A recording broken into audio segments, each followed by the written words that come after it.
The entire basketball world is talking about the in-depth expose article feature that Ramona Shelburne wrote for ESPN.com about what's happening behind the scenes with James Harden and the Philadelphia 76ers, where the friction lies, how this all came to be a friction situation. Charlotte, what was the thing that jumped out at you the most in that article?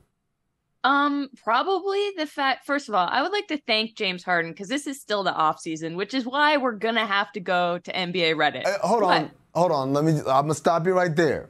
Technically, James Harden ain't do nothing new. This time we got to thank Ramona. Ramona's the one who gave us this little bridge right here because this is all based on past events. This is not breaking news. No. This is actual journalism, ladies grateful. and gentlemen. Let me get on a soapbox for a second. Like, this is what journalism looks like. It's not so-and-so got traded. Like, that stuff you would have found out anyway when you watched the game and you saw, hey, when did he get there? This is actual journalism reporting, news breaking, where you're going in, you're finding the why, you're talking to people behind the scenes, you're getting motivations, you're getting stories that we had never heard or known of. So, thank you, Ramona, for being an actual journalist. Thank you, Ramona. Always thank you, Ramona. Just thank you, Ramona, in general. Also, though, thank you, James Harden, for being a little petty. I mean, I think to me, the thing that surprised me was that he picked up or that alleged, the Sixers are saying they were surprised that Harden picked up his option, that they were waiting and they were going to make an offer and he got impatient and felt hurt and was, all ego-y about it and then demanded a trade. I mean, did that surprise you? So sometimes there are parts of a story that is well reported that you can kind of tell the angle of the source. Yes. Well, right. So in that specific case, I would say the overall article is very Sixers friendly, right?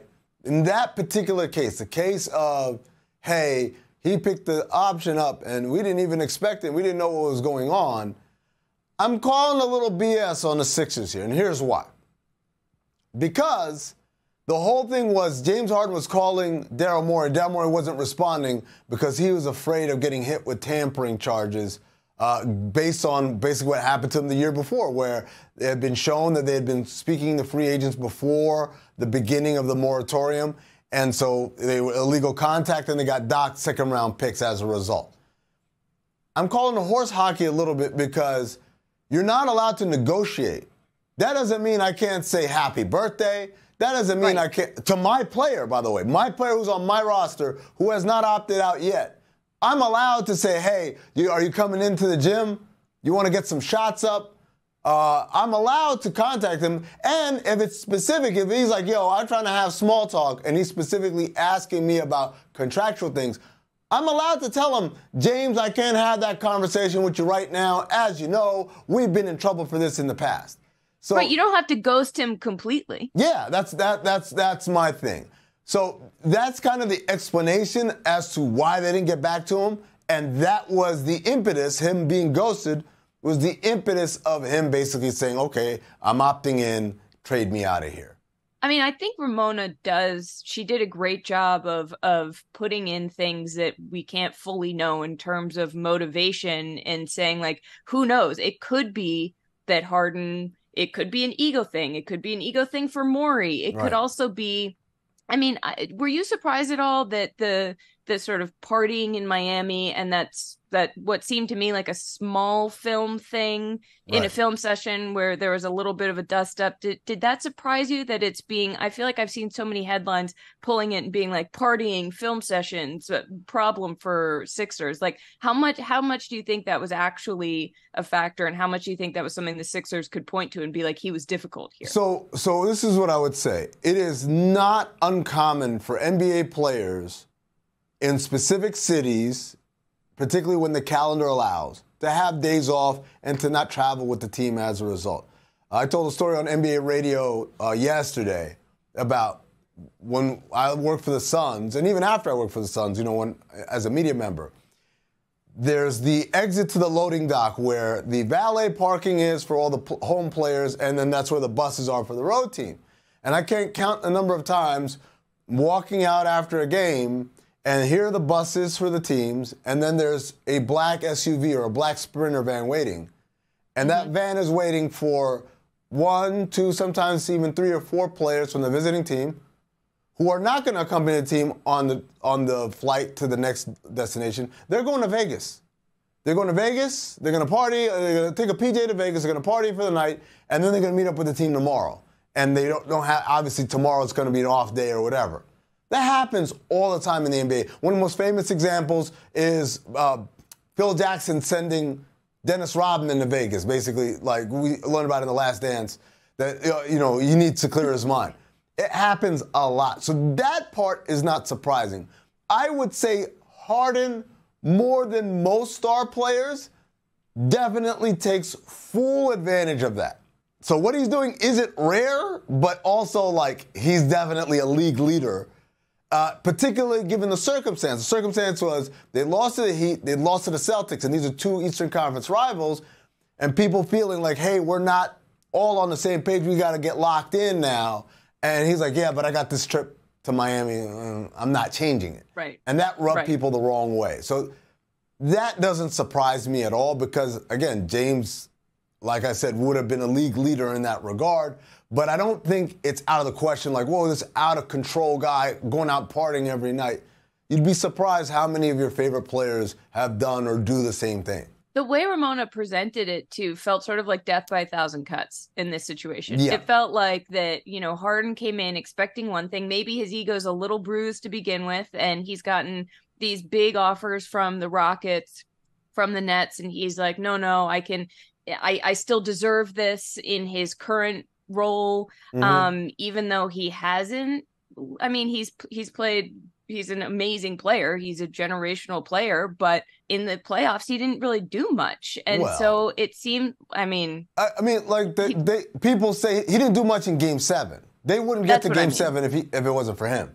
That massive Game 1 victory. He had a big, I want to say Game 4 or Game 5. That's not fair of me to say, but I think that's the narrative that's attached to him. That's why that's where my brain goes, because I'm like, oh, well, when it comes to the playoffs, he can't get it done, which is probably not totally fair. And maybe that contributed to the way he's feeling, too. Well, I think the way he's feeling now is, you called it, death by a thousand cuts. It starts all the way back at the beginning of the season where they say, hey, if we're going to win, we need you to play this way.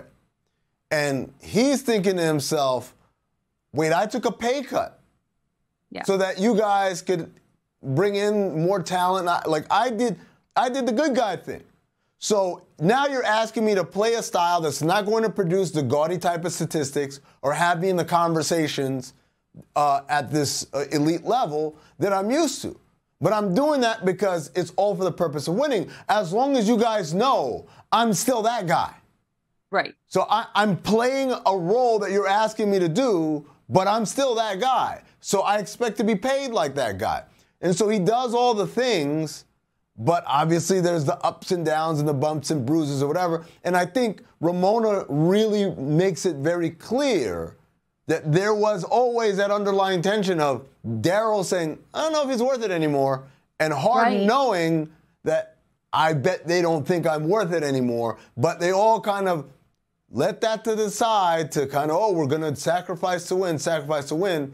And by the end of it, he's expecting to be compensated. It's clear they're not going to compensate him. So he says, I don't want to be here anymore. You think that if that had been more explicit, because it doesn't sound like it was, it doesn't, and maybe it was, maybe there's a conversation where they made it more understood, but it felt to me like this simmering thing, this simmering elephant in the room that nobody talked about, and then all of a sudden this grows into this massive resentment. Do you think it could have made any difference if they had been more upfront in communication with each other? Well, first of all, do you think the elephant was like simmering as in, I'm mad, or simmering like it's in a big cauldron? I'm like, it's in a big tub. It's in a big tub. We're it's gonna like get a lobster elephant pot tonight. for elephants. What do you think elephant tastes like? Ew, bad. A little tough. I mean. No? No. You'd remember it though if you had it. I would, yeah. because it never forgets. It stays in you. Oh my God. Yeah. So here's what I want to do. Here's what I'd say. Yes, communication is always key. And by the way, that's been a criticism throughout Daryl Morey's career, that he's not great at communication, that he's kind of communication with his players, right? Right? And there have been multiple coaches and multiple players who have complained about that. Like Daryl's kind of like, that's not me, I'm the front office guy. And that's not really how the job works. You kind of have to be hands-on, particularly with your star players. Like, they're not about that, hey, I couldn't get back to you life because I don't want to get caught for tampering. Look, they want to do an investigation and clean out my phone and see all my communication with you was, I can't talk about this right now. They can do that. But I'm not going to be like, well, the league has said, so I'm never going to call you again until July 1. Particularly because he's still under contract. Because until he opts out, he's still under contract. He's not a free agent. It's not tampering. It would be like saying, I couldn't talk to Joel Embiid because I don't want to hit with. No, he's not a free agent yet. So that's kind of horse hockey. On the other side of the equation, though, Harden clearly is temperamental and emotional. And the number one example that I'm surprised everyone isn't running with this is insane. He sacrifices, he's playing well, the Sixers are winning, he's not named as an all-star. This is insane. He gets upset because he feels like, again, I'm still that guy up here, but because of what you guys have asked me to do, now my standing in the league has diminished greatly. A guy who's a 10-time consecutive all-star selection. Typically, we've seen it, like this thing is on autoplay until like you're done, until you're washed. So that hurt his feelings. But as there is always every year, there was an injury. So Adam Silver picks up the phone and says, James Harden, you're the injury replacement. You're the first person we called. Here's an all-star slot for you. We just need a commitment that you're free, because sometimes guys are like, yo, I'm getting married all-star weekend or whatever, and they just can't make it. So, hey, can you make it? Harden doesn't respond for days. Why? Because he's pouting. They're going to give me an injury replacement. I'm better than that, blah, blah, blah. And by the time he gets his head out of his ass and says, fine, I'll do it, guess what? The league moved on. They gave the spot to Pascal Siakam. That, to me, is insanity. But it gives a window into, like, A, where his ego is or was, and B, oh, no wonder. If you're dealing with that kind of self-image, where the idea of responding to the commissioner of the league to accept an all-star berth is beneath me, like it's some chick you talk to and like, oh, no, she didn't say thank you after I held the door. I'm not hitting her back for 5 days, and then I'll be like, okay, I guess we could go out again. No, dude. This league has been around for 75 plus years. It's going to be around for 75 more. None of us matter. Not you, not me, not Charlotte. None of us matter. So the idea that his feelings would be that hurt, that kind of, is just, I cannot imagine what the day-to-day is in terms of trying to manage that. Totally. And I think that anecdote is so crucial to the story, right? Because then when Morey isn't responding, it's sort of like, well, what got him to the point? I've had, I feel like everybody's had friends where it's like, fool me once, fool me 15 times. You're like, at a certain point, you're like, I actually just can't respond to you because, like, it's not going to get me anywhere, which is not the same thing as being in the NBA and dealing with superstars. But you can sort of see how someone could get pushed there, even if that is the Sixers line. So I don't know. I mean, what happens now? Like, what happens? I mean, I think the problem is, again, this would all be solved with more communication. Again, Ramona confirmed pretty much what we all suspected when we talk about on this show. Harden's comments in China were directly linked to the report that came out less than 48 hours earlier that said that Daryl Morey was like, you know what, we're not trading him. Yeah.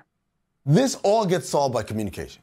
If you're in regular communication with your player, with your player's representation, and you have to be, right? A lot of these things get solved, they get fixed. Not all of them. Sometimes it's irreparable. Look, Tom Thibodeau was in constant communication with Jimmy Butler in Minnesota. Yep. But Jimmy had made his mind up, like, I don't want to be here. If you're not going to pay me this amount, but you're going to pay him, and you're going to pay him, guess what? I don't want to be here, right? Yeah. So even though Tibbs had been in communication with him all summer long, and it didn't matter. Like, Jimmy had made his mind up. This is a case where it feels like, as much as it's high maintenance and it's like, I don't want to do this, that's the job, my man. You have to do this part of it. If for no other reason, not because, oh, we're going to retain him and I want to keep him forever, so I have to do this. But even if I'm trying to divest myself, I still have to do this part until he's out the door. And Daryl Morey failed in that regard, I think. And that's, to me, is one of the things, even though Ramona says in the story, for the time being, Embiid is happy with how everything is being handled. Like, that's all well and good because it's August or September. October, November, December, when things aren't working and we haven't fixed these issues, that becomes an issue, I think. That becomes a bigger problem, and people reserve the right to change their mind. Like, yeah, I didn't mind it in the summer, but now it's fucking with my season, with my quest for a championship, with my quest for another MVP trophy. And when that happens, I love you, but I don't love you as much as I love me. And so... Also, you skipped my wedding. Yeah, well... What, did Daryl skip the wedding too? Embiid's wedding? Yeah. Oh, God, I have to do another investigation. Yep, get back on the streets. Okay. No more talking to deli owners, by the way. Find some actual sources. Be like Ramona Shelburne, damn it. More Oddball next. Oh, wow.